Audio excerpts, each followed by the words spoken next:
à peu près tout le monde est présent, donc on démarre. Voilà, donc moi je suis Nicolas Renard, responsable avant-vente chez Secure IT. Et aujourd'hui, le sujet que je vous propose, c'est comment migrer vers une infrastructure cloud en toute sécurité. Alors, pourquoi ce sujet? Eh bien, parce qu'on s'aperçoit que le cloud séduit de plus en plus de responsables IT qui s'interrogent sur ce mode d'hébergement. Pourquoi? Parce que ça permet de réduire les coûts. Simplement, il y a un frein qui est toujours présent aujourd'hui, un frein donc à la migration vers le cloud, on se demande toujours si vraiment on est en sécurité, si on a ces informations en sécurité dans le cloud. Donc l'objectif de ce webinaire, c'est d'expliquer comment gérer la sécurité dans le cloud, qui est responsable de quoi et de quel genre d'outils finalement on peut s'équiper pour s'assurer d'une bonne sécurité dans cet environnement-là. Donc tout d'abord, on va discuter de l'architecture et des mesures de sécurité qui sont en place dans le cloud. Alors, j'imagine que cette présentation peut susciter des questions. Alors, pour poser des questions, vous avez à disposition un outil de chat dans le webinar. Donc, moi, je vous invite à poser vos questions par ce biais-là. Et à la fin de ma présentation, eh bien, je répondrai aux questions. Alors, donc, l'architecture dans le cloud.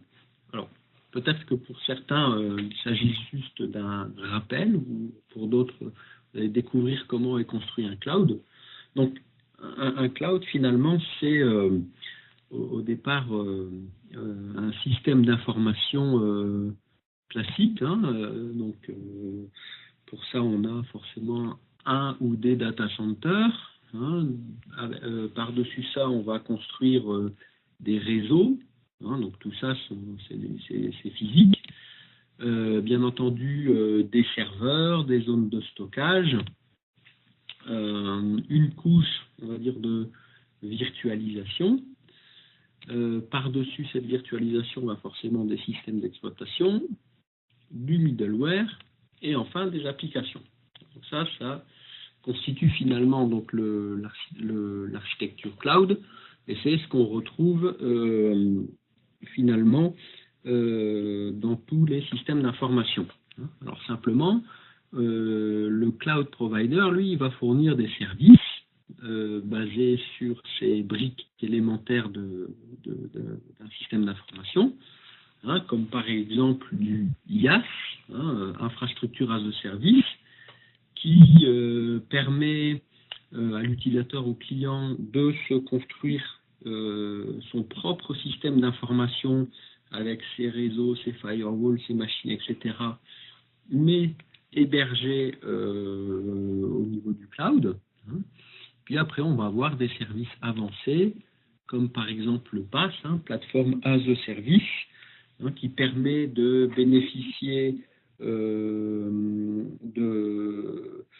de serveurs, mais qui sont quelque part préconfigurés, donc on n'a pas besoin de gérer le système, ou alors des services très avancés, qui sont Software as a Service, où là finalement on est juste client d'un applicatif que l'on a quelque part qu'on utilise dans un cloud. Alors, je vous donne quelques exemples. Dans le IaaS, on va par exemple trouver des groupes de sécurité. C'est souvent comme ça qu'on appelle tout ce qui est éléments de sécurisation du réseau, comme par exemple les firewalls, qui sont dans l'infrastructure cloud des objets virtualisés. On va pouvoir créer des volumes, donc des espaces de stockage. Puis on va pouvoir aussi créer des ordinateurs virtuels, donc des serveurs, un tas de choses qui finalement permet de constituer un système d'information comme on pourrait l'avoir on-premise.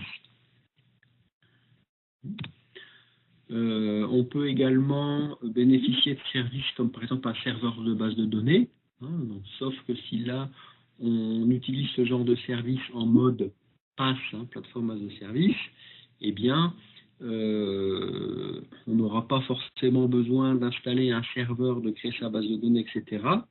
Mais on pourra juste créer des instances dans un type de base approprié sur des serveurs de base de données préconfigurés au niveau du cloud provider.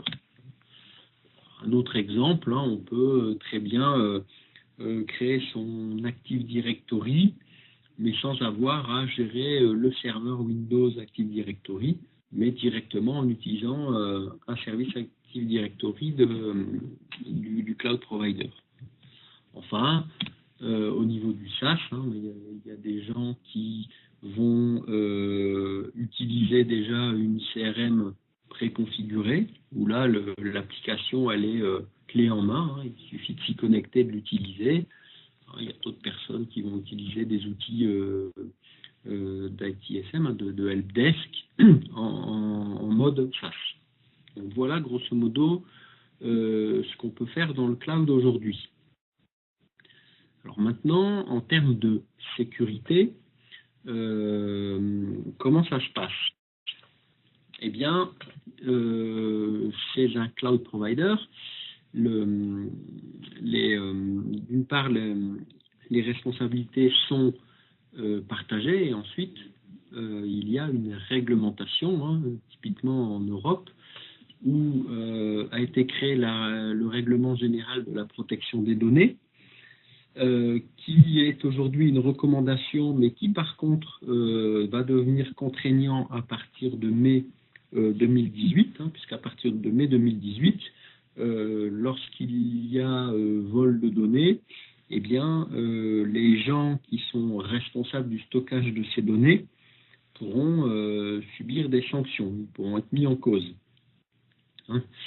Donc, dans ce contexte, après, il y a des recommandations, comme par exemple la signalisation des failles de sécurité. Ça veut dire quoi? Ça veut dire que si à un moment donné, on découvre une faille de sécurité chez son hébergeur, ou tout simplement sur un système tiers, eh bien, on doit le signaler. Au niveau de la localisation des données, bien ça c'est également une obligation qu'ont maintenant les fournisseurs de stockage, d'hébergement, les cloud providers, etc. C'est d'être en mesure de dire à leurs clients où physiquement les données sont stockées. C'est d'ailleurs pour cette raison que de grands acteurs du cloud comme AWS, par exemple, Amazon Web Services, investissent en ce moment en France pour créer justement des data centers en France et pour pouvoir proposer aux clients français des solutions en disant nous, si vous le souhaitez, on héberge les données dans votre pays. Voilà. Hein, donc ça, effectivement, ça permet quelque part de rassurer les gens et ensuite, ça devient des obligations de dire où sont physiquement localisées les données. Les fournisseurs, les hébergeurs, les cloud providers sont aussi aujourd'hui dans une logique de construire des services qui sont, on va dire, sécurisés par design, hein, ce qu'on appelle le privacy design, c'est-à-dire qu'un service, dès lors qu'il est conçu, eh bien, il intègre la sécurité de bout en bout, de la conception jusqu'à la mise en production. Ensuite, lorsqu'on s'adresse à un cloud provider, le cloud provider doit être en mesure de fournir et de présenter des garanties en termes de sécurité.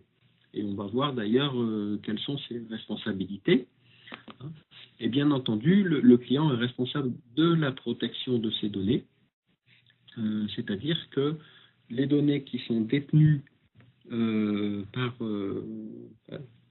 le détenteur des données est effectivement responsable de celle-là et il peut être mis en cause au cas où il y a un vol.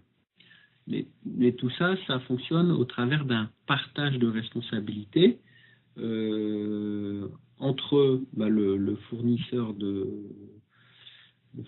d'infra, le fournisseur de cloud, et puis son utilisateur.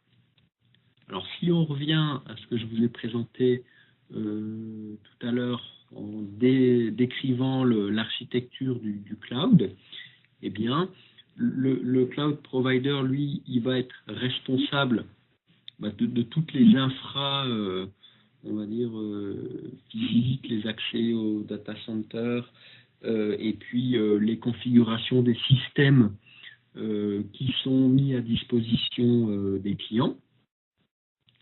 Et les clients, eux, vont être responsables de ce qu'ils déploient sur ces services. Si par exemple, je crée une instance, si j'instancie un serveur dans mon IaaS, et puis que ce serveur il est vulnérable et que en termes et qu'ensuite en plus je l'expose sur Internet et que on peut exploiter les vulnérabilités de ce serveur pour accéder à des données, eh bien dans ce cas-là, c'est le client qui est responsable. En revanche, si le vol de données se fait parce qu'à un moment donné, quelqu'un a pu pénétrer dans le data center du cloud provider et a pu accéder à une machine, etc., physiquement, dans ce cas-là, forcément, la responsabilité sera au niveau du cloud provider. Enfin, pour tout ce qui est SaaS, le SaaS, logiquement, le client n'a pas vraiment de contrôle sur la sécurité des applications parce que ça incombe la responsabilité du cloud provider. Donc, sa responsabilité là-dessus va se limiter à tout ce qui est gestion des accès. Savoir que si effectivement on a une application SaaS mais qu'on donne son nom d'utilisateur et son mot de passe à n'importe qui, eh bien forcément quelqu'un va pouvoir accéder à des données sans que soit mise en cause la responsabilité du cloud provider. Donc pour ces raisons, ce qu'il faut savoir, c'est que les cloud providers vont loguer beaucoup d'informations qui pourraient permettre, au cas où il y a, on va dire, à un moment donné, un vol de données révélé, de retrouver d'où vient la fuite et qui est responsable.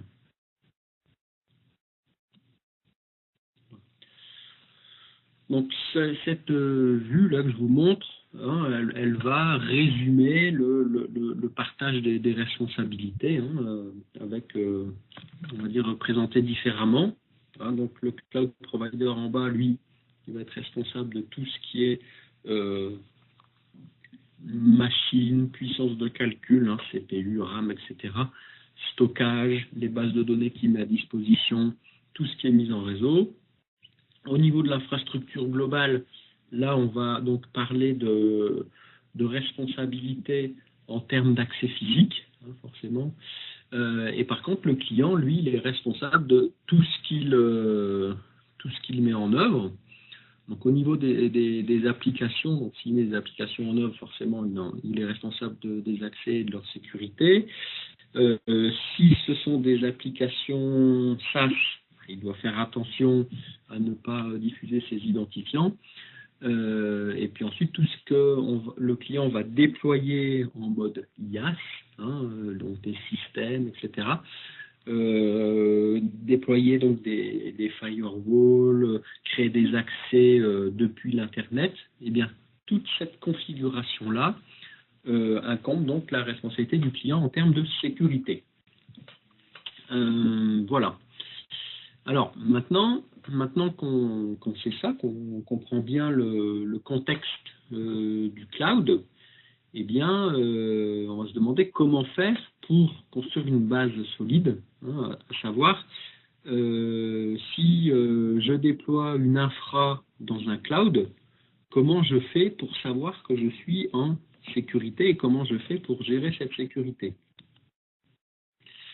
Alors, basiquement, si on n'a aucun outil, ben c'est un peu compliqué hein, de maîtriser cette sécurité.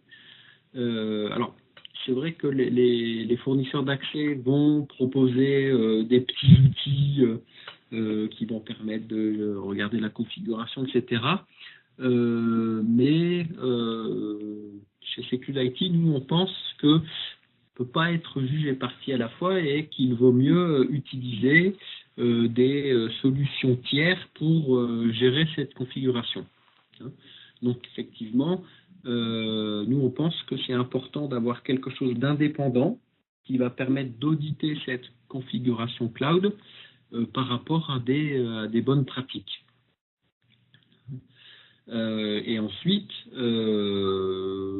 comme dans toute infra, bien, régulièrement il y a des changements. On va créer des choses, créer des nouveaux serveurs, créer des nouveaux accès, créer des nouvelles règles de firewall, etc. Et donc, il est nécessaire de pouvoir surveiller la configuration cloud en continu et du coup de pouvoir être alerté si jamais il y a des changements ou des choses qui ne seraient pas conformes. Ensuite, derrière ça, hein, si on a créé, on va dire, son infra dans le cloud, eh bien, on va retrouver des problématiques liées aux machines et aux problèmes qu'on peut trouver on-premise, hein, à savoir que les systèmes sont vulnérables, donc il faut être au courant des vulnérabilités, savoir identifier les serveurs affectés par les vulnérabilités, et bien entendu être en mesure de corriger tous ces problèmes hein, au fur et à mesure qu'ils sont révélés.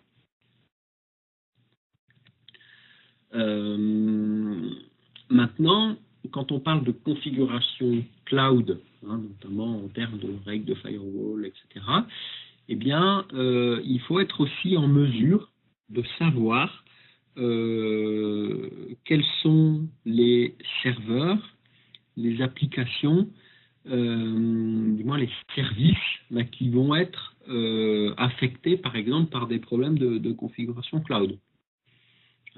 Ou l'inverse. Hein, donc, il faut avoir donc, une solution qui va permettre de faire le parallèle et qui va permettre de reconstruire quelque part un espèce d'arbre qui va permettre de mettre en phase et de comprendre les impacts d'une configuration sur les machines. Voilà, donc pour ça, quelles sont les solutions?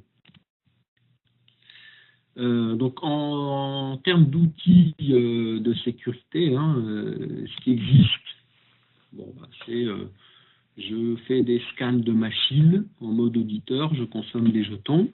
Hein.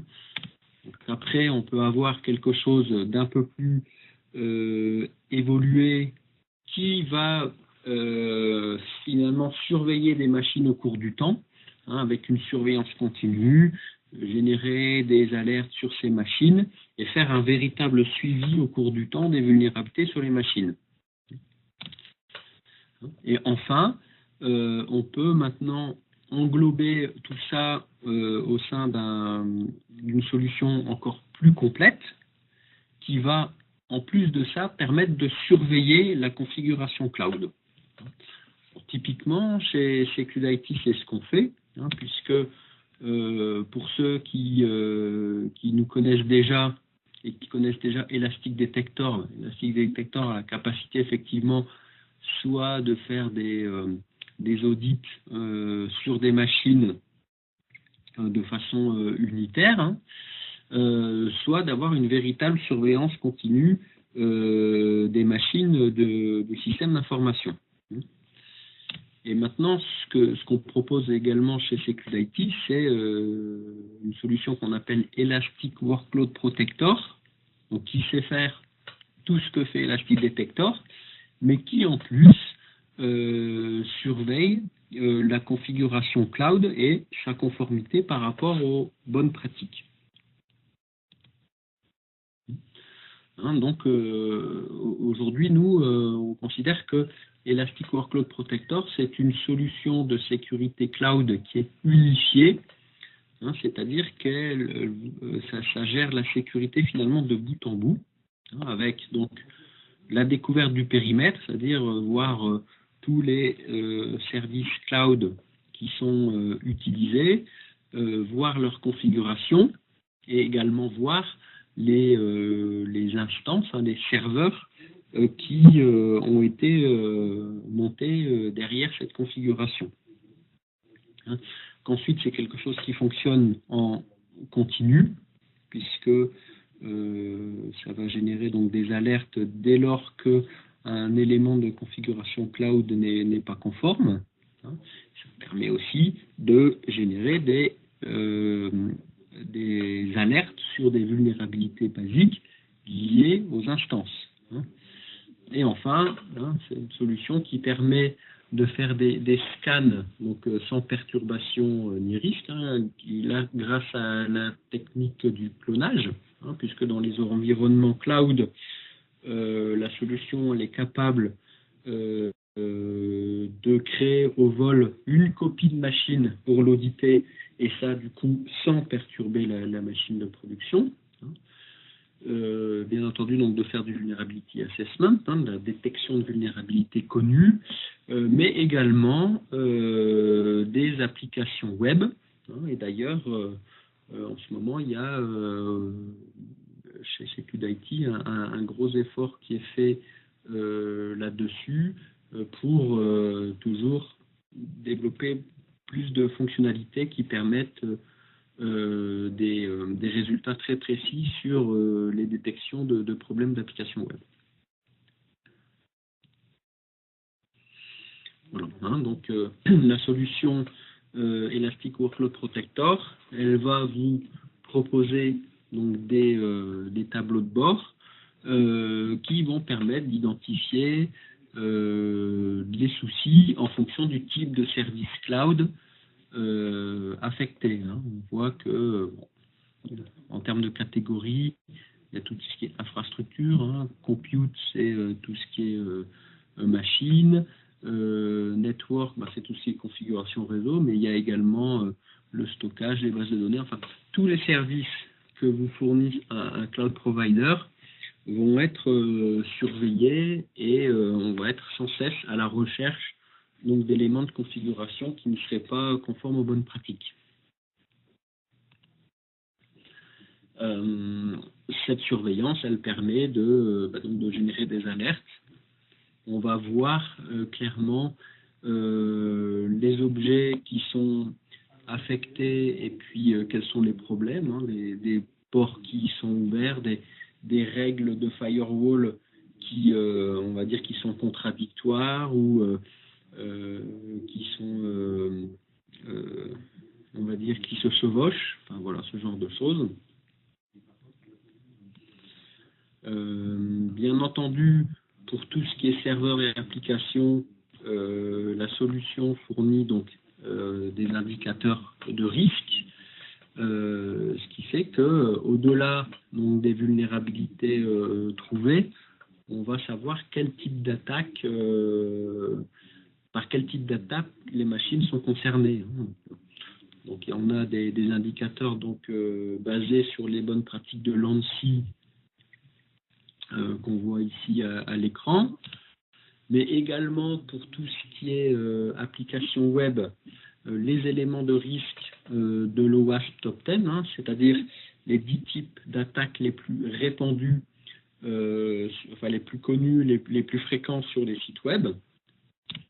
Et enfin, on a aussi des éléments de conformité par rapport à la norme PCI DSS.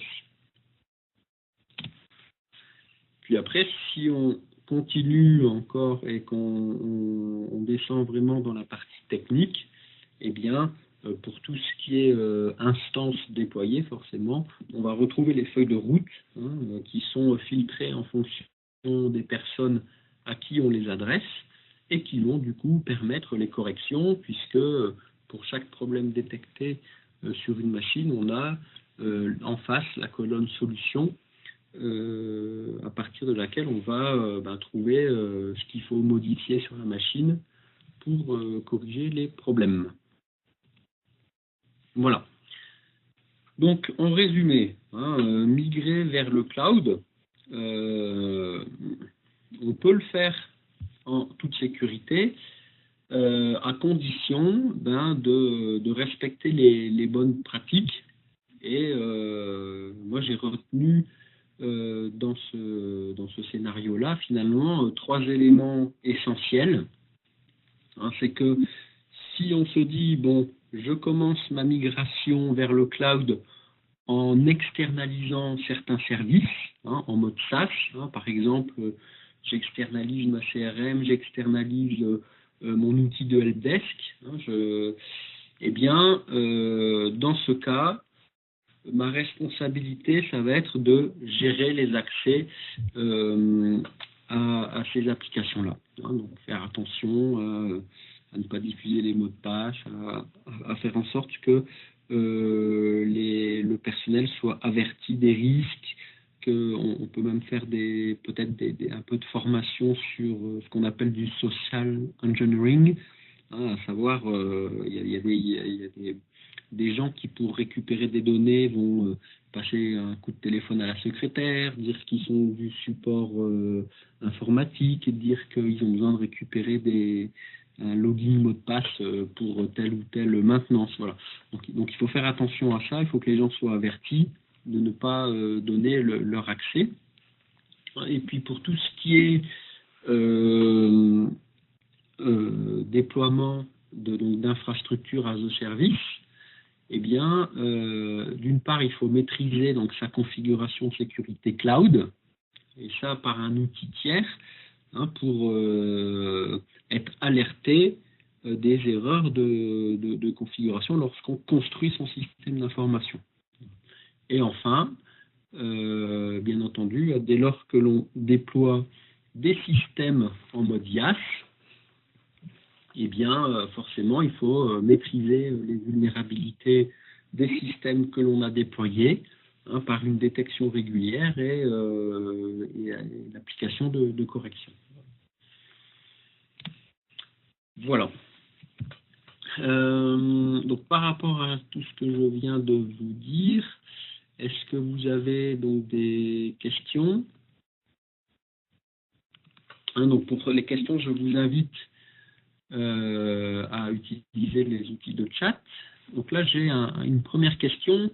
Quels sont les modèles de licensing par rapport aux services? Alors, en termes de licence, on a 2 possibilités. Soit on est dans un mode surveillance continue, et typiquement en mode cloud, c'est ce qu'il vaut mieux choisir, puisque la surveillance continue va permettre le monitoring de la configuration cloud, justement. Et donc ça va dépendre du nombre d'instances qu'on aura déployées dans son IaaS. Alors après, il y a un autre mode, c'est le mode auditeur, le mode en jeton, mais ça c'est plus, on va dire que ce mode-là ne permet pas effectivement un audit complet du cloud tel que je vous l'ai présenté là. Alors après, au niveau de la facturation, en général, nous on propose, on va dire, un contrat annuel en fonction du volume. Et simplement, si on est dans un contexte de volume dynamique où il y a énormément de changements, où on n'a pas toujours le même nombre de machines, etc. Après, ça, c'est des choses qu'on peut faire au cas par cas avec des ajustements. Alors, on est assez flexible sur le sujet puisque nous avons également des clients qui sont facturés de façon mensuelle. Alors, par contre, dans ce modèle, on ne va pas faire de la facturation journée ou à l'heure, hein, comme la question elle est posée.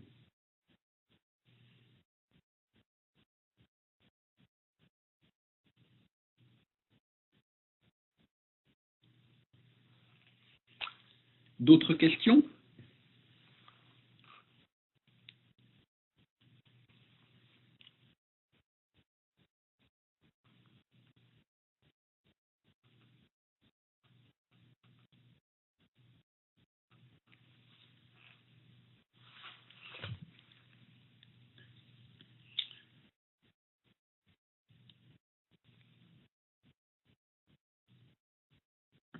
Alors, autre question sur le mode chasse.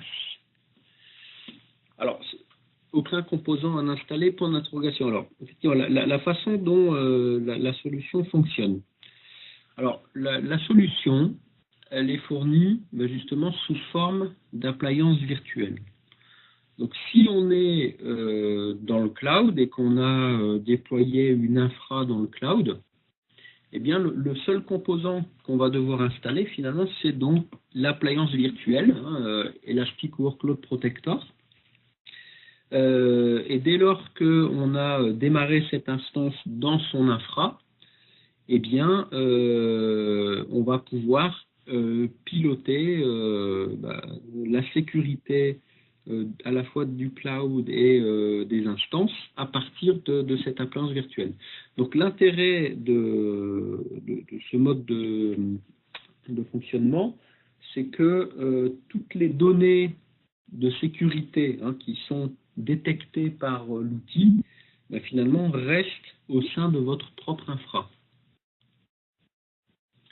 Alors si après on veut également auditer les IP externes, les IP qui sont exposés sur Internet, rien n'empêche de se créer un accès sortant de l'appliance virtuelle vers Internet pour auditer ses propres IP publics.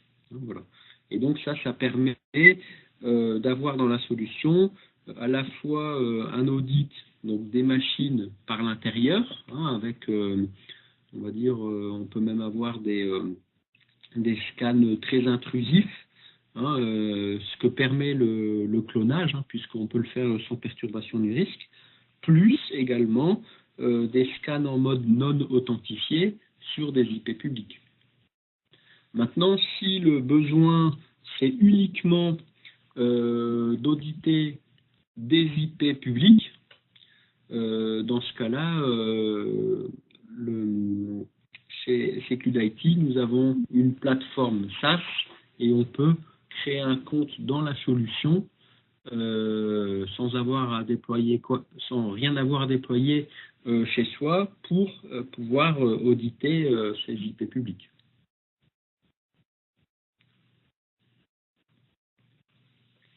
Voilà, donc pour répondre à la question, est-ce que les scans de vulnérabilité sont effectués de l'extérieur ou à l'intérieur, etc. Eh bien, pour tout ce qui est machine, instance, on peut faire les deux. Et pour tout ce qui est configuration cloud, le principe, c'est que la solution se connecte aux API en fait, du cloud provider. Donc pour ça, on rentre à un moment donné un identifiant de compte cloud. Et ça va du coup permettre de pouvoir consulter toute la configuration. Donc la configuration cloud, elle est faite quelque part depuis l'intérieur.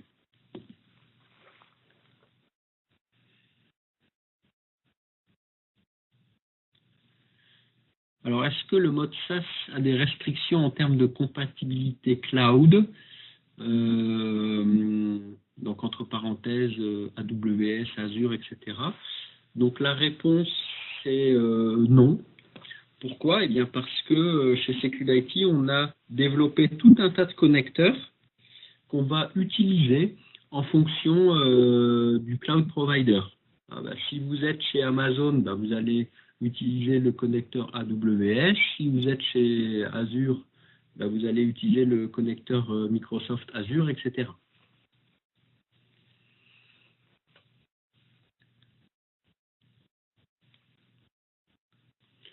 Alors, autre question, où est-ce que les données de scan sont stockées?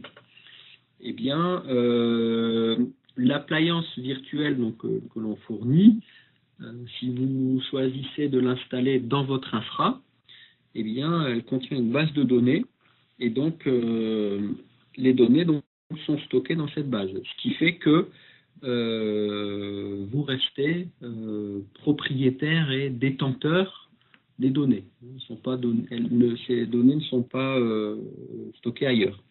Alors, maintenant, si par contre le besoin c'est uniquement d'auditer des IP publics, que vous ne voulez rien déployer chez vous en termes d'appliance virtuelle et que vous n'avez pas le souci de savoir où sont stockées les données de détection, ben dans ce cas-là, vous pouvez toujours créer un compte sur on va dire le service SaaS de SecuLIT, auquel cas, là, les données seront stockées chez SecuLIT.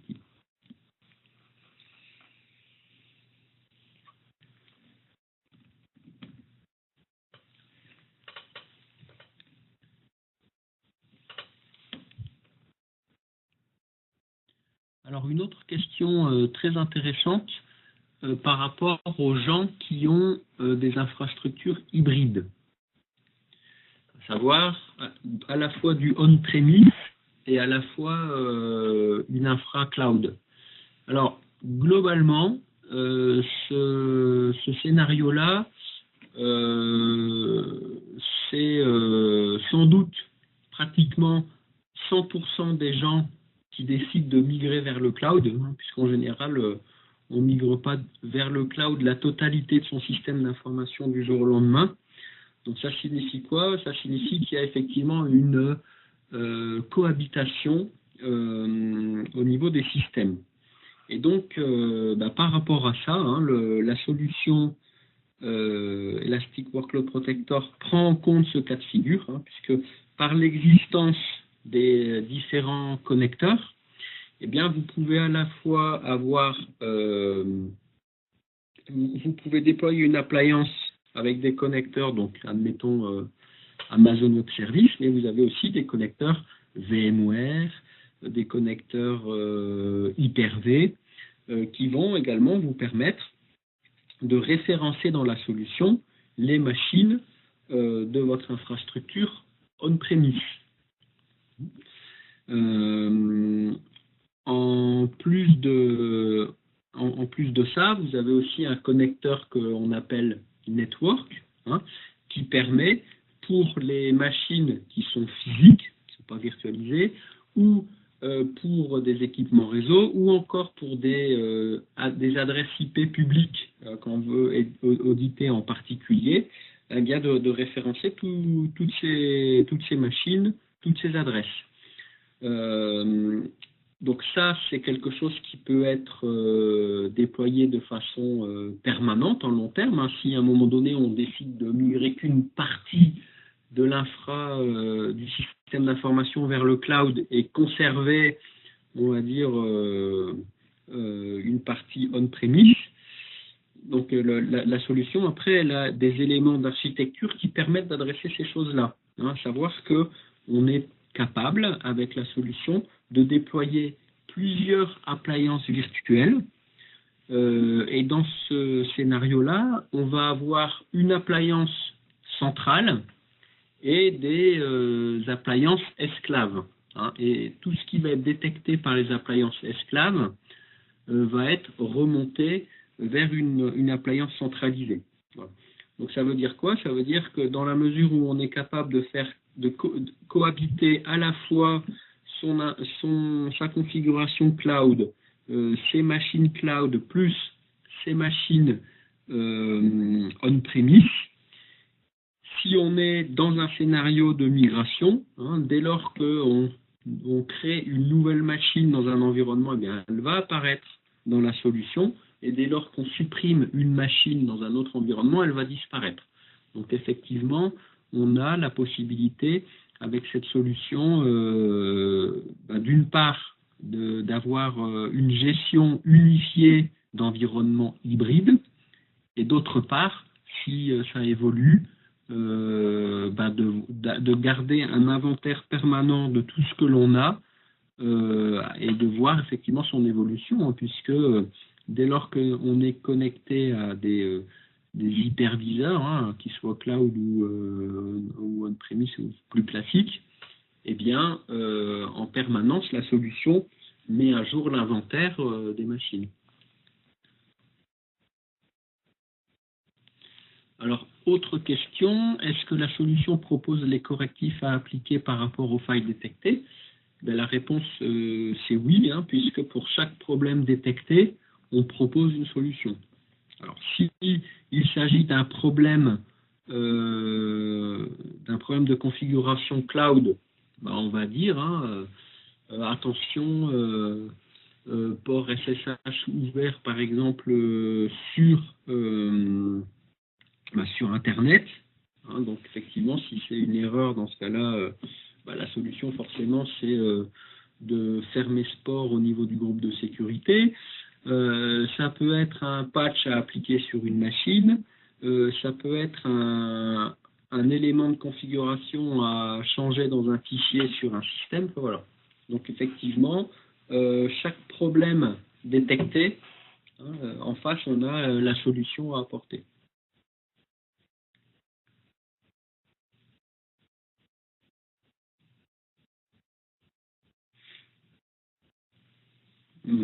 Voilà. Donc là, je ne vois plus de questions. Donc je pense qu'on va pouvoir terminer cette présentation. En tout cas, je vous remercie de votre participation et ensuite de toutes vos questions. Alors je vois il y a une question qui demande la présentation. Alors oui, de toute façon, ce webinaire, il est enregistré, hein, ce qui fait que tous les participants pourront le revisionner et le partager avec d'autres collègues, hein, si besoin. Voilà. Donc merci à vous. Je vous dis à très bientôt pour un prochain webinaire. Excellente journée à vous tous.